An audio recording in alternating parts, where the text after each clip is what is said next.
time, WTHR's Bob Kravitz recently joined Adam Sean on a podcast and said that barring a Super Bowl, he expects Pagano to be gone and added Indy could set their sights on Alabama head coach Nick Saban. Here's the quote. Look, if they could give Nick Saban full power, and I fully believe that they are willing to do that, I see no reason why Nick Saban wouldn't, because when you more or less fail at a job, you want so badly to get back in the game. So I think if they could offer him full power, and I think that they would be willing to do that, I could see him coming back in a heartbeat. Saban, of course, coaching the Dolphins in 2005 and 2006, and went only 15-17. Stephen A., do you like the idea of the Colts going after your guy, Nick? I love it. I think Nick Saban is worthy of it. I don't blame Irsay for envisioning or fantasizing about that. And I'm not saying that I think Nick Saban should go. If he's happy at Alabama, loves teaching young men, being in the national championship picture every year, Roll Tide every Saturday afternoon, it's 100,000 people at your games, and he's cool with that, and he wants lifetime security, then stay at Alabama, because they certainly ain't gonna fire him, I can promise you that. If he has an itch to scratch because of his tenure with the Miami Dolphins, however, and he has something to prove on the NFL level, then I would say go for it. But that's his call. I would tell you this, I love it because I think he's worthy of it. I think his reputation, his record, his accomplishments are deserving of it. And I think when you look at the level or the lack of discipline that seems to have plagued the Colts franchise, even in the midst of them having 3 consecutive 11-5 seasons, I think that this is the kind of guy you need. When you're going 11-5, but primarily beating up on a weak AFC South, but you struggle outside the division and all of this other stuff, that's going to drive Nick Saban crazy. When you turn over the ball too much, that's going to drive Nick Saban crazy. When you can't run the football effectively and continuously, that's going to drive Nick Saban crazy. When you can't defend, that's going to drive Nick Saban crazy. So he's going to pay attention to all of that and clean that up. The only reason that I don't love it to the A level is because of one name and one name only. Jim Harbaugh. If you could tell, and I'm not saying we know I doubt you can get him from Michigan, but if you could get that man from Michigan to come and coach Andrew Luck again, like he did at Stanford, to me, that's a better choice than Nick Saban. But only because he coached Luck at Stanford.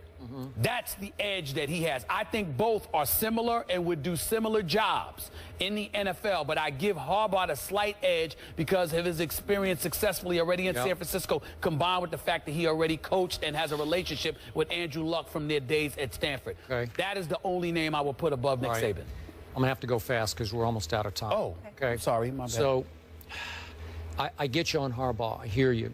I'm not sure Nick Saban is a professional football coach of the NFL level. Okay. I think his my way or the highway style works with kids better than with hardened professionals who make a whole lot of money, maybe a lot more money than he's making in some cases.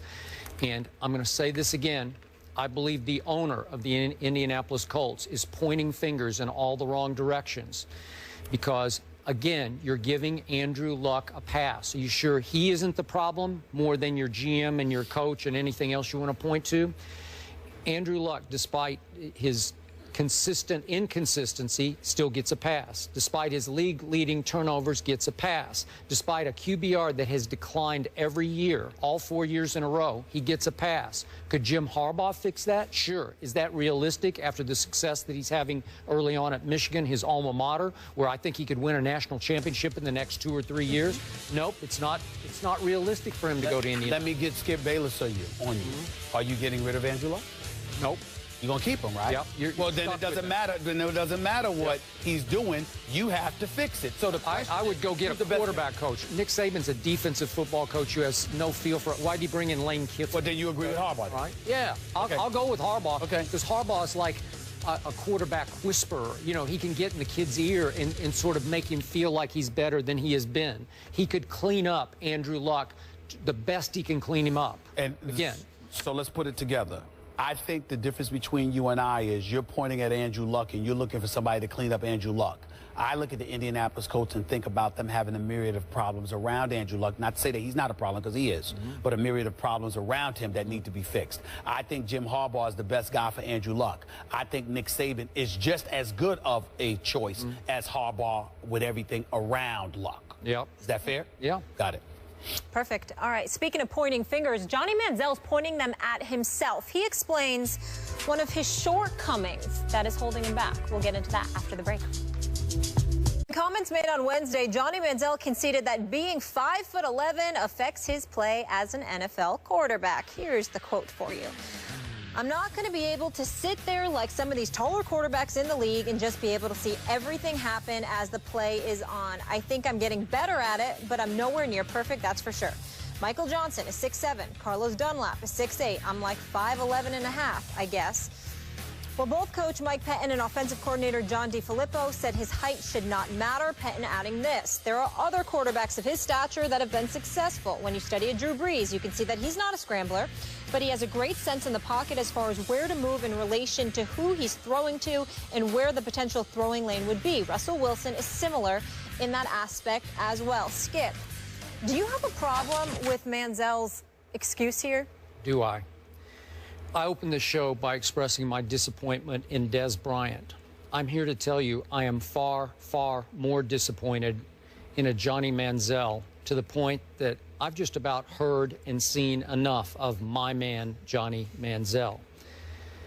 You know, it's bad enough that the other day he admitted to the cops that he's been drinking alcohol after 2 months of rehab. But this even cuts on a football level even deeper. Now he's making an excuse for his height after we all remember that he campaigned before his draft that he was going to show the NFL that height did not matter. He tore up college football at this height. He said, I will measure 6 feet tall at the combine, and he measured 5 feet 11 3/4 inches. And now he's saying, I'm 5'11 and a half, I guess. You guess? You're a 1/4 of an inch shorter than a Drew Brees, who did win a Super Bowl. You're actually 3/4 of an inch taller than a Russell Wilson, who probably should have won 2 straight Super Bowls. It just seems like to me that even Johnny Manziel has now started to give up on Johnny Manziel. And the one thing I never thought he would lose was his confidence. And it seems like it's shot. Skip Bayless, I think you're being entirely too hard on Johnny Manziel here. Once again, he's a quarterback. He's a guy you thought had a lot of potential. You thought he should have been a first overall pick by Houston. He's disappointed you in a myriad of ways. I understand that, but I think you're being entirely too hard on him, and here's why. Johnny Manziel may have not used the right words, but what he was saying, in my opinion, the way I interpreted it, is that that's not the kind of quarterback that I am.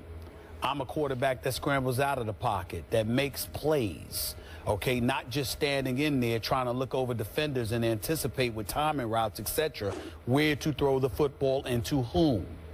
Last time I checked, when Skip Bayless raved about this kid and his potential, those were the things that you alluded to. The fact that he wasn't somebody that was going to be the conventional QB standing in the pocket. You acknowledge that at some point he would have to be able to do that in order to be successful, because every single snap can involve and entail you scrambling out of the pocket and evading on rushes in order to make a play. That you were going to have to be able to stand there and take it. But nevertheless, his claim to fame is exactly what he alluded to. Now, the timing of it isn't good. The word usage of it is good, because you have a self-defeatist attitude from the perspective of literally stigmatizing yourself as a guy who needs to run in order to be successful, like as if you're not capable of standing in the pocket. Yeah. But in fact, he's heard it so much, and he's looked at what he has had to deal with, that he's simply saying to himself, to be the best that I can be, to be the Johnny Football that you all know, this is what I feel I need to do in order to facilitate success. Okay. That's how I took it. And all I'm saying to you is, you were the guy. that talked about all of those skills of elusivity and beyond that he brought to the table. You didn't say that he would have to do that and not pocket pass. Okay, remember. But you brought on all of that stuff, I kept telling you before the draft, what I love most about Johnny in his last year at Texas A&M, he led the nation in completion percentage from the pocket. He threw darts at Texas A&M from the pocket. And I thought he could become a Russell Wilson who can shift in the pocket with his quickness to create the lane that he needs to see between the 6'7" and the 6'8" guy, but stay within the confines of the offense on time in any kind of West Coast system and get rid of the football and hit the open guy. Yeah, but that still involves him looking at a gap in a pocket to throw the football as opposed to looking over defenders or that he can't look over to. I don't want to hear an excuse. His teammates don't want to hear this. Well, I agree with you. You don't want to hear it, but I'm just saying he's saying the kind of things that you and others have said. All right, Browns-Steelers Sunday at 1. We have a great one. The Week 10 matchup looking forward to in the NFC. Bruce Arians versus Pete Carroll. Carson Palmer versus Russell Wilson. The guys will pick it. Who wins? That's next.